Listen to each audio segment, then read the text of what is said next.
இந்த உலகத்தில் நம்ம முழுசாக நம்புறது ரெண்டே பேர் தான். ஒன்று கடவுள், இன்னொன்று டாக்டர். ஏன்னா கடவுள் உயிரை கொடுக்குறாரு, டாக்டர் இந்த உயிரை காப்பாற்றுறாரு. ஆனால் அந்த டாக்டரே எமனா மாறினா கையில் இருக்கிற கத்தியை வச்சு உயிரை காப்பாற்றுறதுக்கு பதிலாக உயிரோடு இருக்கும்போதே ஒருத்தர் அறுத்து ஆய்வு செஞ்சால் சென்னை நகரத்தையே அதிர வச்ச ஒரு சைக்கோ கில்லர். அவன் குறி வச்சது நோயாளிகளை இல்லை, ஆரோக்கியமாக இருக்கிறவங்கள. அவன் உடம்பை திருடலை, உடம்புக்குள்ளே இருக்கிற கலையை தேடினான். வாங்க அந்த ஆப்ரேஷன் தியேட்டருக்குள்ளே போய் என்னன்னு பார்ப்போம். Chennai Anna Nagar tower park. காலையில் ஒரு 5 மணி இருக்கும். ஒரு வாக்கிங் போகிறவர் புதருக்குள்ளே ஒரு பார்சலை பார்க்குறாரு. அது ஒரு பெரிய மூட்டை. அந்த மூட்டையை பார்த்தோன்னே அவர் போலீஸ்க்கு கால் பண்ணுறாரு. போலீஸும் வருது. ஏசிபி ராகவன் அந்த மூட்டையை பிரிக்கிறாரு. உள்ளே ஒரு இளைஞனின் சடலம். அவனும் நிர்வாணமாக இருக்கான். ஆனால் அவன் வயிற்றில் நெஞ்சிலிருந்து தொப்புள் வரைக்கும் ஒரு பெரிய தையல் போட்டிருக்கு. அதுக்கு ஏசிபி ராகவன், மை காட், என்ன இது, போஸ்ட்மார்ட்டம் பண்ணிவிட்டு பாடியை வீசியிருக்கானா? உடனே அங்கே கான்ஸ்டபிள், சார், பாடியில் ரத்தமே இல்லை, யாரோ உடம்புல இருக்கிற மொத்த ரத்தத்தையும் உறிஞ்சி எடுத்துட்டு அப்புறம் தையலை போட்டிருக்காங்க. ஏசிபி ராகவன், பாடியை உடனே ஃபாரன்சிக் லேபுக்கு அனுப்புங்க, டாக்டர் வருணை வர சொல்லுங்க. ஃபாரன்சிக் இடத்துக்கு போகுது. மற்றும் டாக்டர் வருண், அவருக்கு ஒரு 30 வயது, துடிப்பான இளம் டாக்டர். பாடியை ஆய்வு செய்கிறாரு. ராகவன் மூக்கை மூடிக்கொண்டு நிற்கிறார் உள்ளே. டாக்டர் வருண், ராகவன் சார், இது சாதாரண கொலை இல்லை, சர்ஜிக்கல் மர்டர். இவனை கொன்னவன் ஒரு ப்ரொஃபஷனல் சர்ஜன். கத்தியை எவ்வளோ லாவகமாக கையாண்டிருக்கான் பாருங்க. ஒரே கீரல், உறுப்புகளை திறந்திருக்கான். அதுக்கு ஏசிபி ராகவன், உறுப்புகளை திருடக்காகவே திறந்திருக்கானா டாக்டர்? கிட்னி ஹார்ட் திருட்டு கும்பலா? அதுக்கு டாக்டர் வருண், இல்லை சார், அதுதான் ட்விஸ்ட்டு. உள்ள எல்லா உறுப்புகளும் இருக்குது, எதையும் அவன் எடுக்கலை.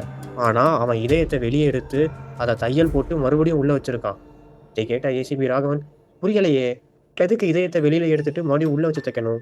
அதுக்கு டாக்டர் வருண், ப்ராடிக் சார், இவன் ஏதோ ஒரு பெரிய ஆப்ரேஷனுக்கு தயாராகிறான், அதுக்காக மனுஷங்களை வச்சு ஒத்திக்க பார்க்குறான்னு நினைக்கிறேன். இவன் நிற்க மாட்டான் ராகவன், அடுத்த பாடி சீக்கிரம் வரும், அதுக்குள்ளே நீங்கள் தான் சீக்கிரம் கண்டுபிடிக்கணும். டாக்டர் வருண் சொன்னது உண்மையானது. அடுத்த 48 மணி நேரத்தில் இன்னொரு பெண்ணோட பாடி கிடச்சிது. இந்த முறை அந்த பெண்ணோட மூளையை திறந்து தையல் போட்டிருக்கான். ராகவன் பார்த்து பதறினார். சென்னை சிட்டியே பயத்தில் உறைஞ்சு போயிடுச்சு. ஏசிபி ராகவன், சார், நமக்கு ஒரு க்ளூ கிடச்சிருக்கு. அந்த தையல் போடுற விதம், அதான் அதோட ஸ்டைலு, இது ரொம்ப பழைய டெக்னிக். 1980களில் யூஸ் பண்ண மேட்ரஸ் சூச்சர் முறை. இப்போ இருக்கிற மாடர்ன் டாக்டர்ஸ் இதை யூஸ் பண்ண மாட்டாங்க. அப்போது கொலையாளி வயசான ஒரு டாக்டராக இருக்கணும், இல்லைனா லைசன்ஸ் ரத்து செய்யப்பட்ட பழைய டாக்டராக இருக்கணும். டீம் பழைய ரெக்கார்டுகளை தோண்டுது. கான்ஸ்டபிள், சார், ஒருத்தர் இருக்கா சார், டாக்டர் நம்பியார். 15 வருஷத்துக்கு முன்னாடி தவறான ஆப்ரேஷன் பண்ணி 4 பேர் செத்ததுனால லைசன்ஸ் ரத்து செய்யப்பட்டவன். இப்போ அவன் எங்கே இருக்கான்னு யாருக்குமே தெரியல சார். இதை கேட்ட ஏசிபி ராகவன், அவன்தான் தன் பழைய வெறியை தீர்த்துருக்கான், அவனை உடனே பிடிங்க. போலீஸ் நம்பியாரை தேடி ஒரு பழைய கிளினிக்கு போகிறாங்க. அங்கே நம்பியார் தூக்கு போட்டு செத்து கிடக்கிறார். அவருக்கு எழுதி வச்ச ஒரு லெட்டர் கிடைக்கிது. அந்த லெட்டரில், என் தோல்விகள் என்னை நிம்மதியாக இருக்க விடலை, நான் செஞ்ச தப்புக்கு பிராய்ச்சம் தேடிக்கிறேன். இதை பார்த்த ஏசிபி ராகவன், கேஸ் முடிஞ்சுன்னு நினைக்கிற டாக்டர் வருண், எம்பிஆர் தற்கொலை பண்ணிக்கிட்டார், அவர் தான் அந்த கொலையும் பண்ணியிருக்கிறார். அதற்கு டாக்டர் வருண் சற்று யோசித்து விட்டு, இருக்கலாம் சார், ஆனால் ஒரு சின்ன நெருடல். நம்பியார் உடம்புல தற்கொலைக்கான அறிகுறி இருக்குது, ஆனால் அவர் கை நடுக்க உள்ளவர்னு ரிப்போர்ட் சொல்லுது. கை நடுங்கிற ஒருத்தரால் அவ்வளோ நேர்த்தியாக அந்த 2 சடலத்தையும் தையல் போட்டிருக்க முடியாது. இதை கேட்ட ஏசிபி ராகவன் அதிர்ச்சியில், நம்பியார் கொன்னது யாரு? உண்மையான சைக்கோ வெளியே தான் இருக்கானா? ராகவன் மறுபடியும் முதல் சடலத்தின் போட்டாவை உற்று பார்க்கிறார். தையல் போட்ட விதத்தை கவனிக்கிறார். தனக்குத்தானே அந்த தையல் முடிவில் ஒரு முடிச்சு இருக்கு. அது சாதாரண முடிச்சு இல்லை, லெஃப்ட் ஹேண்டு பழக்கம் உள்ளவங்க போடுற முடிச்சு. உடனே ஞாபகம் வருது, டாக்டர் வருண் பிணவரவில் ரிப்போர்ட் எழுதும்போது இடது கையில் தான் பேனாவை பிடிச்சிருந்தார். ராகவன் ரகசியமாக டாக்டர் வருணின் பின்னணியை விசாரிக்கிறார். உடனே கான்ஸ்டபிள் போனில், சார், டாக்டர் வருண் வேற யாரும் இல்லை, தற்கொலை பண்ணிக்கிட்ட டாக்டர் நம்பியாரோட சொந்த மகன். நம்பியாரோட லைசன்ஸ் போனதுக்கப்புறம் வருண் தான் அவரை ரகசியமாக பராமரிச்சிருக்காரு. சின்ன வயசில் இருந்தே அப்பா சர்ஜரி பண்ணுறதை வெறியோடு பார்த்து வளர்ந்ததான் சார் அவன்.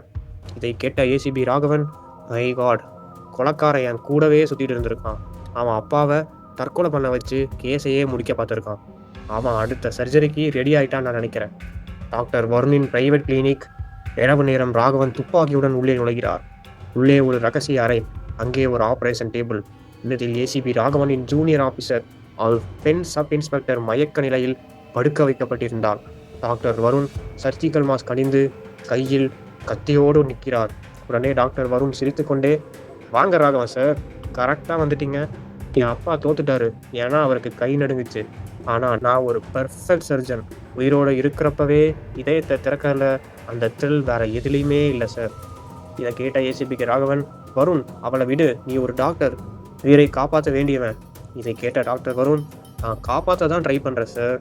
மரண பயங்கிற நோயில இருந்து இவங்கள காப்பாத்துறேன்." வருண் கத்தியை அந்த பெண்ணின் கழுத்தில் வைக்கிறார். ராகவன் பதறுகிறார்.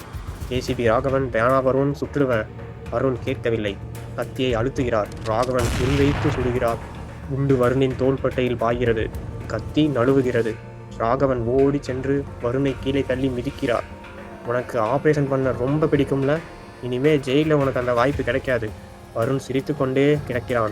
அவன் ஒரு உண்மையான சைக்கோ. ஏசிபி ராகவன் அவனை இழுத்துச் சென்று ஜெயிலில் அடைக்கிறார். வெள்ளை கோட் போட்ட மட்டும் ஒருத்தன் டாக்டர் ஆகிட முடியாது.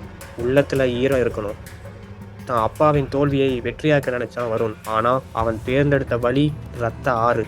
ராகவனோட அந்த கடைசி தோட்டா ஒரு ஆபரேஷனை தடுத்து நிறுத்துச்சு. ஆனா ஒரு கேள்வி மிச்சம் இருக்கு. வருண் ஜெயிலுக்கு போனா சரி, ஆனா அவனுக்குள்ள இருந்த அந்த சர்ஜன் அவன் அடங்கிட்டானா? இல்ல ஜெயிலில் இருக்கிற கைதிகளை வச்சு அடுத்த ஆபரேஷனை தொடங்குவானா? யாருக்கு தெரியும்? சைக்கோக்களின் உலகம் இருண்டது. மீண்டும் அடுத்த வாரம் இன்னொரு திகில் வழக்கோடு சந்திக்கிறேன். உஷாரா இருங்க. நன்றி.